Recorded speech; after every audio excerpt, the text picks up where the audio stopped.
আলাইকুম এভরিওয়ান, আশা করি সবাই ভালো আছেন। আমি শারমিন ফারা বলছি ওয়ান স্টপ স্টাডি সলিউশন থেকে। আজকে দুটা কান্ট্রি নিয়ে কথা বলবো, ডেনমার্ক এবং হাঙ্গেরি নিয়ে। September intact 2025। ডেনমার্কে যারা অ্যাপ্লাই করতে চাচ্ছেন খুব দ্রুত অ্যাপ্লাই করে ফেলুন, কারণ ডেডলাইন 1 মার্চ 2025 পর্যন্ত আছে। যারা ব্যাচেলার প্রোগ্রামের জন্য অ্যাপ্লাই করতে চাচ্ছেন মিনিমাম IELTS 6 লাগছে। ব্যাচেলার প্রোগ্রামে 13 বছরের কোর্স কমপ্লিট করতে হবে। আর যারা হচ্ছে মাস্টার্স প্রোগ্রামের জন্য অ্যাপ্লাই করতে চাচ্ছেন IELTS SSC মিনিমাম 6.5 লাগছে।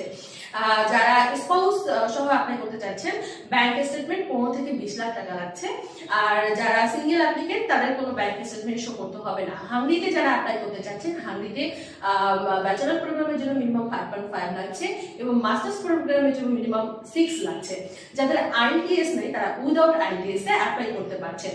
ব্যাচেলার প্রোগ্রামের জন্য ব্যাংক স্টেটমেন্ট এবং মাস্টার্স প্রোগ্রামের জন্য ব্যাংক স্টেটমেন্ট